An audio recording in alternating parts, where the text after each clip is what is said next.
Всем привет! Итак, пятница наступила, и уверен, у многих из вас настроение сейчас гораздо лучше, чем было в понедельник. Грядут выходные, а это значит, что можно провести их весело или с пользой. Хотя, в принципе, и то, и другое можно совместить. Выбор за вами. Ну а пока предлагаю посмотреть новый выпуск программы «Студия-11». Поехали!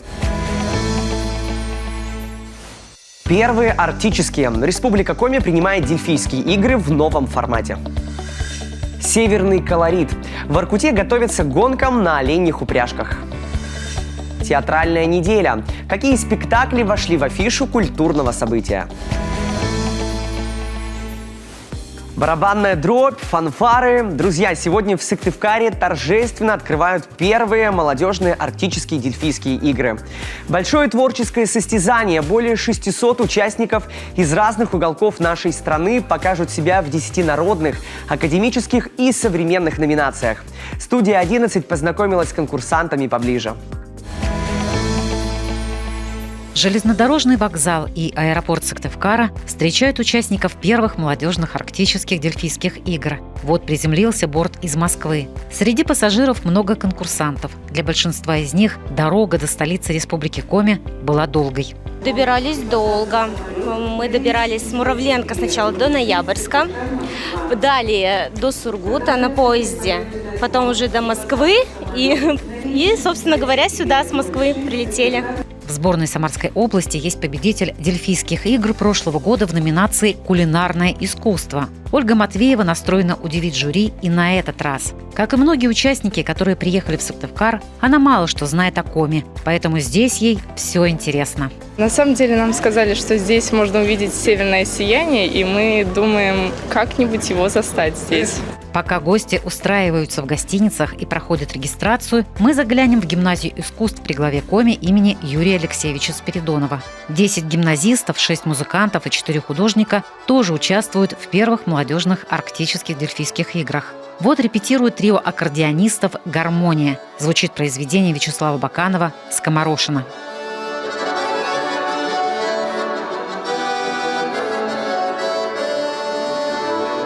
Ребята – одноклассники, а их трио не раз занимало призовые места на региональных и всероссийских конкурсах. Впереди новое творческое состязание.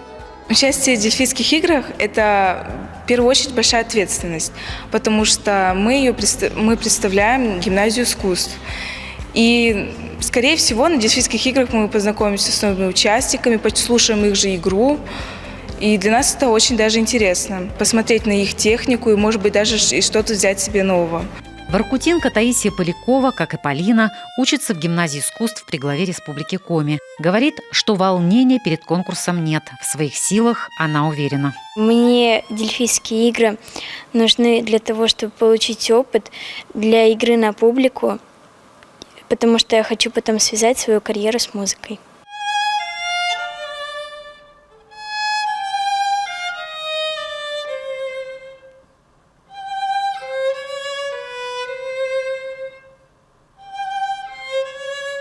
Выступления участников в номинации «Скрипка» пройдут на сцене Академического театра драмы имени Виктора Савина, а гимназия станет площадкой для программы «Народные инструменты». Всего в Сыктывкаре и Сыктывдинском районе мы насчитали 15 залов, которые примут конкурсантов. Для делегации продумали и богатую культурную программу. Сборную Чукотского автономного округа наша съемочная группа застала, например, в этнографическом отделе Национального музея. Экспозиция рассказывает о традициях, ремеслах и быте народа Коми. Очень интересные такие исторические события узнали. Очень много интересного для себя в атрибутике. То есть даже элементы одежды, проведение свадеб, очень много интересных элементов таких, и удивлены, что в основном все атрибуты обихода являются почти по 100-200 лет. Для участников первых молодежных арктических дельфийских игр сыктывкарские кондитеры подготовили эксклюзивный десерт под названием «Зарни» – «Золото». В состав десерта входят нежная панакота с грибной карамелью, джем из морожки, сладкая клюква, хрустящий штрайзель и ягель в сахарном сиропе. Украшает это чудо меренга в виде белых грибов. Так необычно подобрана композиция, то есть сразу вспоминается лес Коми, то есть безе это как бы играет здесь как белые грибы. Как я поняла, мох представлен в виде яеля, то есть это олени, что-то северное. Клюква представлена в виде изюминки такой коми. Сочетание грибной карамели, это что-то необычное, необычный такой вкус. Первый раз пробую. Грибная карамель, такого никогда не слышала. Но очень вкусно и, в принципе, я рекомендую. Первые молодежные арктические дельфийские игры торжественно откроют сегодня в концертно-спортивном центре «Лузарес-Арена». Прямую трансляцию театрализованного шоу можно посмотреть на нашем телеканале в 18:00. А в воскресенье, 27 ноября, Юрген покажет церемонию закрытия и гала-концерт лауреатов.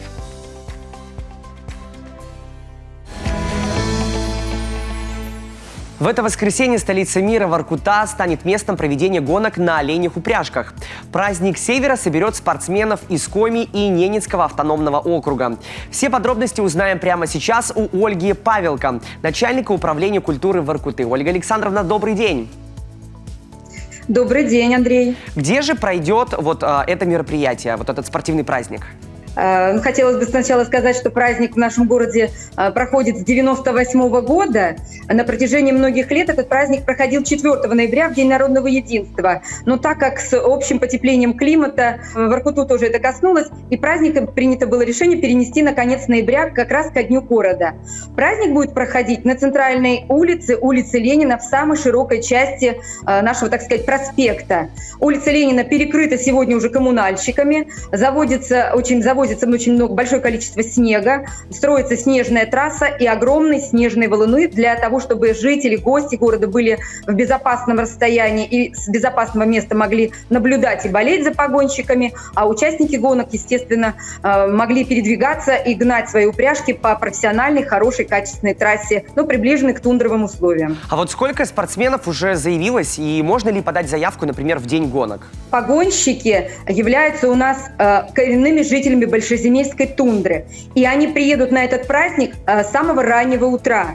Приезжают они, вот как вы сейчас сказали, с Воркутинского района, с разных мест, где они сейчас собираются на Кораль, и приезжают с Ненецкого округа. И количество точных упряжек, погонщиков, участников гонок мы узнаем только утром, когда они придут на регистрацию, их зарегистрируют, им оденут номера, и только тогда они выдвинутся по центральной части города в сопровождении машин ГИБДД в центральную часть, на центральную площадь города. Кстати говоря, машины, автомобили, наши автомобилисты всегда к ним обращаются. Желательно убрать с тех узких частей улицы, чтобы рога оленьих упряжек, сами повозки не зацепили наши дорогостоящие автомобили. С уважением, то есть, да. А вот в каких категориях будут соревноваться участники? Традиционно соревнуются, конечно, мужчины и женщины. Происходит обычно это мужчины соревнуются по парам, 2 повозки упряжек, потом передают свои повозки мужчины женам. Соревнуются жены, и иногда принимают участие молодые девушки. Коренные жители очень трепетно относятся к секундомеру, к судьям, к самой организации этого конкурса и очень трепетно отслеживают правильность бегов, гонок и так далее. И болеют очень, знаете, искренне, ну, скажем, даже так, по-детски.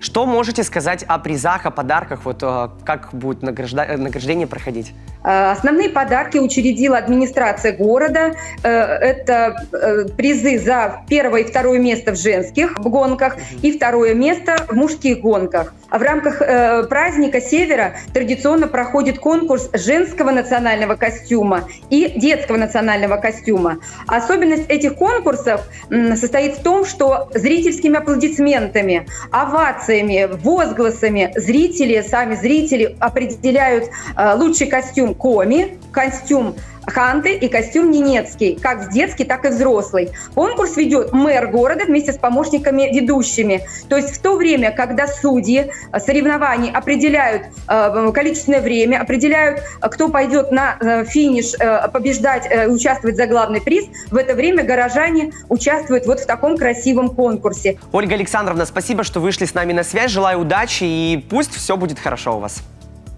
Спасибо огромное. Приезжайте к нам в гости. Обязательно. В России стартовала театральная неделя. Главные сцены нашей республики не остались в стороне. Какие же спектакли вошли в афишу культурного события, узнала наша съемочная группа. Вместо сцены – кабинет, да и зритель пока один – режиссер спектакля. До премьеры чуть меньше недели, а это значит, что артистам, декораторам, да и всем причастным нужно, как говорится, поднажать. Труппа молодежного театра репетирует спектакль «Каштанка». Пока без костюмов, но мы уже можем понять, кто есть кто. Арлекины, Пьеро, а вот, собственно, и главная героиня – небольшая собачка, помесь таксы и дворняги. Это история о каштанке, которая однажды попала на цирковую арену и стала там настоящей звездой. И о людях, которые ей встретились. Арлекины, они дурачатся, они не злодеи, но им бы лишь бы посмеяться, они смеются над каштанкой постоянно, ей что-то подкидывают, там, хитрят, там, они такие постоянно смеются. А мы, Пьеро, нам жалко ее постоянно. Мы тоже, конечно, клоуны, нам тоже смешно, мы дурачимся, но у нас больше тепла, так сказать, каштанки. Место действия – бродячий цирк. Над созданием свойственной ему атмосферы режиссер и творческий состав работали особенно тщательно. Эта карусель придет в действие, артисты встанут на самые настоящие ходули и даже покажут акробатические трюки. Режиссер спектакля Денис Рассыхаев отмечает, что чеховскую историю они практически не изменили. Мы, когда переделывали ее в инсценировку, в пьесу, мы добавили тексты животных. Чехова только мысли каштанки, о чем она думает. А мы эти мысли воспроизводим. Поэтому, какую-то мы лепту внесли свою. Мы добавили тексты животным из многих пьес Чехова. Они разговаривают фразами из пьес Чехова. Но конкретно менять структуру чеховского рассказа мы не стали, естественно. И ту мысль, идею, которую он заложил, мы ни в коем случае менять не стали. Очень бережно отнеслись к Чехову. Все-таки он гений. На большой сцене «Каштанка» молодежного театра дебютирует 30 ноября. Спектакль покажут в рамках театральной недели. Так сложилось, что театральная неделя в нашей республике и в нашем театре конкретно будет очень насыщенной. Будут самые разные спектакли для разной аудитории. Это знаменитая постановка Бернарда Шоу «Пигмалион». Это поминальная молитва Григория Горина. Столетие Глафиры Петровны Сидоровой, нашей народной артистки СССР. Мы отмечаем спектаклем «Театр. Моя жизнь». И я думаю, что вот этот набор, он разнообразный, интересный. И я думаю, что есть что посмотреть. По Пушкинской карте можно посетить любой театр республики. Так, уже завтра на сцене Театра оперы и балета Коми премьера спектакля «Ожерелье Сюдбе» Государственного театра кукол из Воркуты. А на следующий день, в воскресенье, в Доме дружбы народов состоится квартирник Национального музыкально-драматического театра. Театральная неделя завершится 4 декабря. О спектаклях, которые в нее входят, вы можете узнать на сайтах и в кассах храмов Мельпомена Республики Коми. И вот мы подошли к середине нашего выпуска. Продолжим сразу после короткого перерыва. Оставайтесь с нами.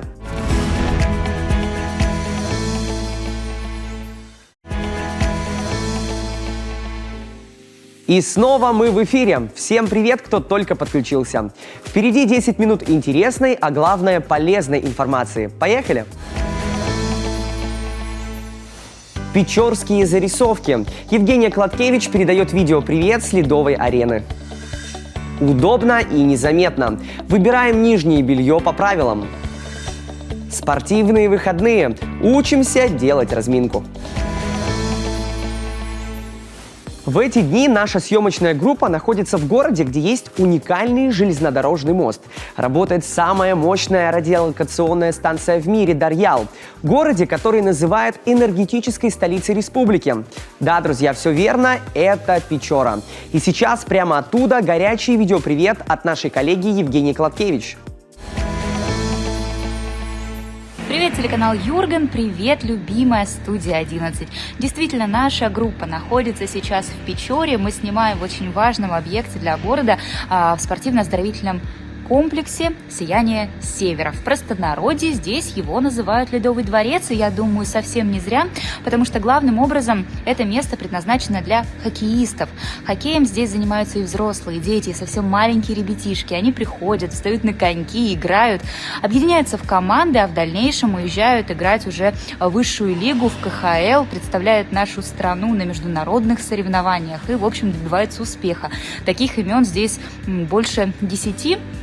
Об этом, а также о том, как строилось это спортивное сооружение такое масштабное, очень важное для города, мы расскажем в фильме, который вы посмотрите очень скоро на телеканале Юрган.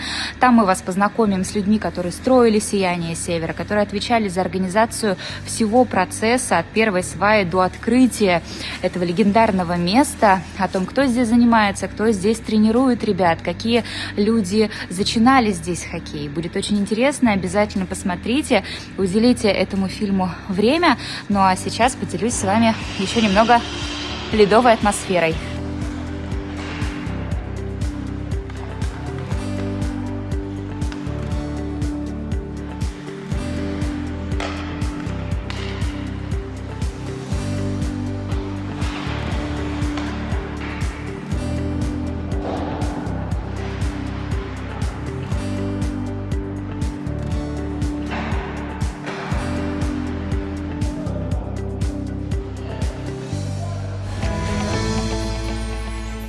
Некоторые правила этикета не подвластны времени. Например, ухаживать за собой или следить за внешним видом.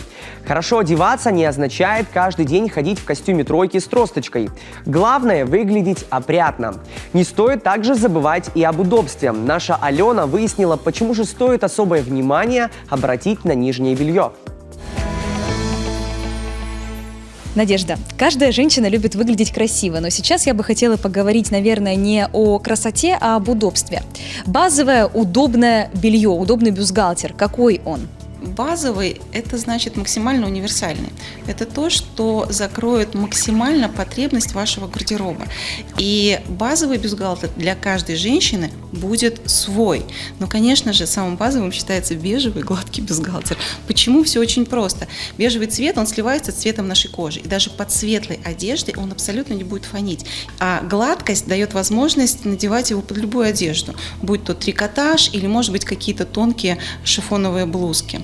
Вот. А в зависимости от размерности, конечно же, форма бюста может быть другой. Если женщина выходит за, скажем так, размер чашки F или G, здесь, конечно же, нужны уже более сложные конструкции. Формованная чашка может не подойти. Здесь уже мягкие сшивные чашки, либо, возможно, полуформованные чашки с гладкими швами и гладким кружевом, что также дает возможность носить их под трикотаж, либо под какими-то тонкими шифоновыми вещами. Вот вы сейчас сказали про размер F и G. По моим скромным подсчетам, это 5-6 размер. То есть это женщины, так скажем, с природным богатством. Это так сейчас размеры определяются?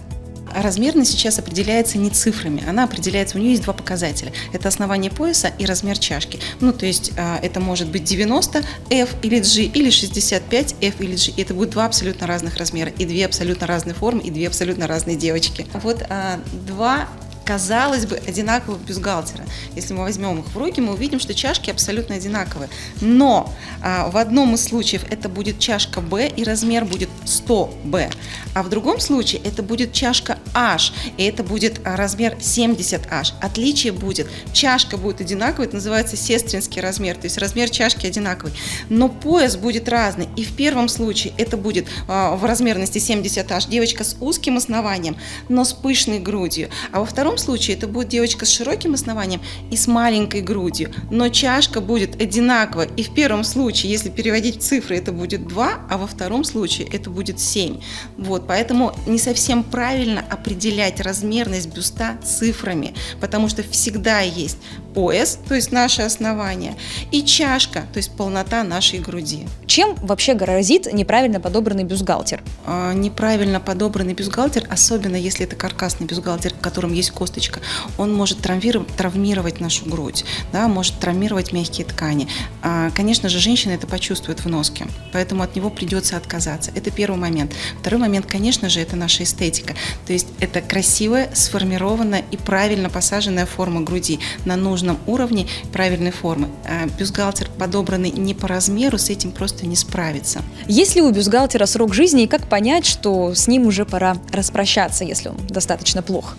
Конечно же, есть. И все зависит в первую очередь от качества купленного бюстгальтера. Второй момент – это правильный ли размер был подобран. Третий момент – это как вы его носите, как вы его используете и как вы за ним ухаживаете. Первое, что выходит из строя – это пояс. Практически всегда это так. Как понять, вышел он из строя или нет? Очень просто. Если в процессе носки у вас пояс задирается по спинке, и бюстгальтер уже не фиксируется на вашем теле, то с ним пора прощаться. Надежда, ну и напоследок несколько советов нашим телезрительницам. Как ухаживать за бюстгальтером? Срок службы бюстгальтера исчисляется в количестве носок. Первое, что стоит учитывать, это последовательность носки. Не носите один и тот же бюстгальтер 2 дня подряд. Это правило называется правило 3 бюстгальтеров. Один носим, второй стираем, третий отдыхает. Вот так. То есть для чего это нужно? В составе пояса бюстгальтера содержится эластан, который очень хрупкий, и он подвержен воздействию высоких температур, он разрушается. То есть температура нашего тела 36 градусов, она для него уже губительная. Поэтому в течение дня бюстгальтер получает нагрузку, и за ночь он просто не восстанавливается. Ему нужны сутки для того, чтобы пояс восстановился. Поэтому мы его сегодня вечером сняли, а завтра мы надеваем другой. Это первое правило. Следующее правило: стираем при температуре не выше 30 градусов. Здесь тоже все очень просто. Стираем в мешочке, да, и жидкими моющими средствами, щадящими жидкими моющими средствами. Лучше, конечно же, постирать руками. Это второй момент. Третий момент. Не сушим ни в коем случае на батарее, не вешаем на веревочках, сушим на ровной поверхности при комнатной температуре. Надежда, спасибо вам большое за информацию. Вот так в очередной раз мы подтвердили, что нижнее белье – это не только история об эстетике. Да, это еще история о здоровье и о любви к себе. А еще выходные – это время наконец-то отложить рабочие дела и заняться здоровьем. Например, сходить в спортзал. И тут самое главное – это разминка. Она помогает разогреть мышцы и сделать тренировку эффективной и безопасной.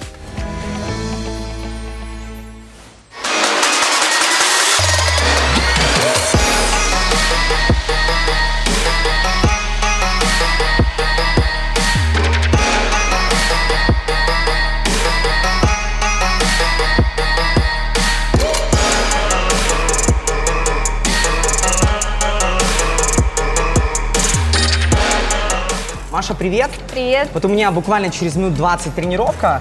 Расскажи вообще, в чем смысл разминки, нужна ли она, в чем актуальность? Разминка 100% нужна. Я вообще считаю, что это одна из самых важных частей тренировки. Разминка у нас бывает разная, да, то есть она отличается, есть общая разминка, есть специальная. Да, я использую обычно и ту, и ту.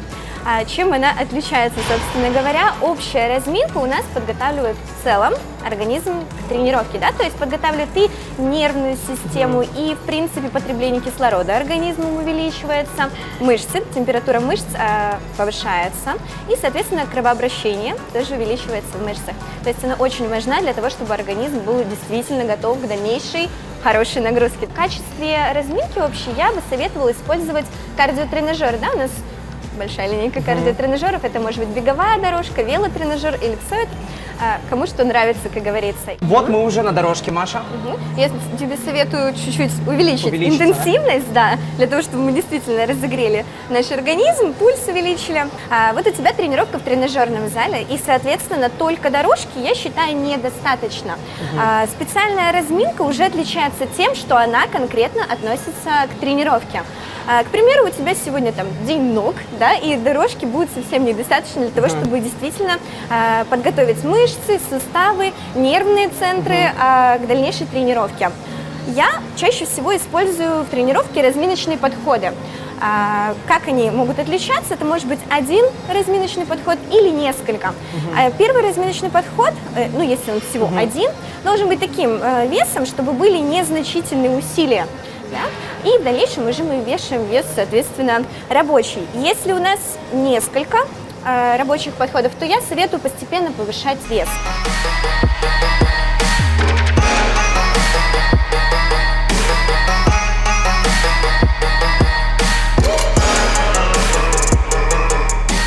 Мы будем с тобой делать жим ногами, постановка ног достаточно широкая, я тебе предлагаю положить чуть-чуть стопы пошире. Пока мы делаем без веса, с разминочным весом, с пустым весом тренажера. Выдавливай вверх, ручки снимаем, вперед и поехали.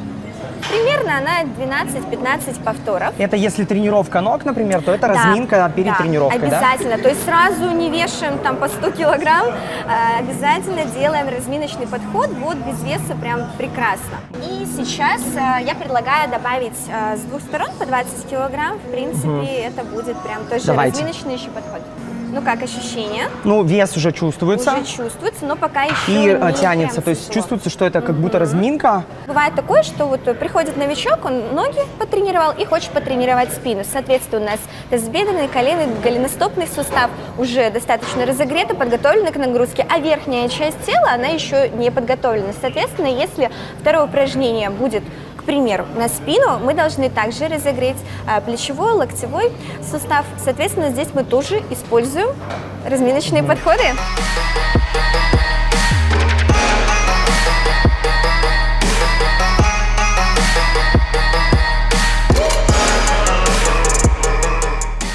Маша, спасибо тебе за информацию, за разминку. Я действительно готов сейчас тренироваться. От всей нашей команды говорим тебе спасибо. Пожалуйста, всегда Здоровья, рада сила, быть красота, полезной. друзья. Необычный случай произошел на рыбалке во Франции. Мужчина поймал золотую рыбку весом аж 30 килограммов. Редкая удача.